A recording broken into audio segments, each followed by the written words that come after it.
हामीले दैनिक जीवनमा गर्ने नमस्ते, भान्सामा प्रयोग हुने बेसार वा एकादशीको व्रत केही केवल परम्परा हुन् त कि यसको पछाडि कुनै गहिरो विज्ञान रहस्य लुकेको छ? नमस्ते, आजको भिडियोमा कुरा गर्छौँ सनातन के विज्ञान हो कसरी? आउनुहोस् यसको वैज्ञानिक आधार खोजौँ है त। धेरैले लाग्छ धर्म र विज्ञान दुई विपरीत ध्रुव हुन्, तर आज हामी यस्ता तथ्यहरू खोज्नेछौँ जसले आधुनिक विज्ञान र प्राचीन सनातन सोच कति नजिक हुन्छ भन्ने प्रमाणित गर्नेछ। नम्बर 1, समय र ब्रह्माण्ड। आधुनिक विज्ञानले भर्खरै बुझ्दै गरेको मल्टिभर्स वा चक्रीय ब्रह्माण्डको अवधारणा।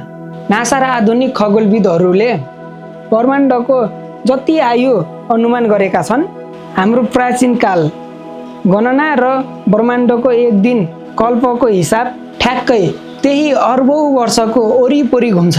समय सिधा बग्दैन, यो साइकल चक्रमा चल्छ भन्ने कुरा विज्ञान र सनातन दुवैले स्वीकारेका छन्। नम्बर 2, शरीर, भान्सा र स्वास्थ्य। भान्साको विज्ञान। बेसार, मरिच र तुलसीको एन्टिबायोटिक गुण। नोबेल पुरस्कार र व्रत। सन् 1916 को नोबेल पुरस्कार विजेता अवधारणा एटोफेजीलाई जोड्नुहोस्।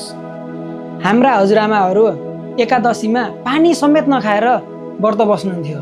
आज विज्ञान भन्छ हप्ता वा 15 दिनमा शरीरलाई एकपटक भोको राख्दा शरीरका खराब र क्यान्सर जन्ने कोशिकाहरू आफै नष्ट हुन्छन्। नमस्ते र हाइजिन। कोरोना महामारी संसारले हात मिलाउन छोडेर नमस्ते गर्यो। यो केवल आदर होइन, ब्याक्टेरिया र भाइरसबाट बच्ने डिस्टेन्सिङको विज्ञान हो। नम्बर 3, ध्वनि र मानसिक विज्ञान। मन्त्र र भाइब्रेसन। ध्वनि साउन्ड भनेको ऊर्जा हो। ओम को उच्चारण गर्दा घाँटी र मस्तिष्कमा आउने 108 हर्ट्ज आसपासको भाइब्रेसनले कसरी दिमागलाई अल्फा स्टेटमा लैजान्छ। कोर्टिसोल तनाव हार्मोन काम गर्छ। ऋषिमुनिहरूले जङ्गलमा बसेर गरेको ध्यान आज हार्वर्ड र MIT का युवाहरूमा मस्तिष्कको क्षमता बढाउने अचूक उपाय रिसर्च भइरहेको छ। सनातन कुनै कडा नियम वा अन्धविश्वास होइन, यो त आर्ट अफ लिभिङ अर्थात् जीवन जिउने एउटा वैज्ञानिक पद्धति हो। हाम्रा पूर्वजहरू अन्धभक्त थिएनन्, उनीहरू प्रयोगशाला बिनाका वैज्ञानिक थिए।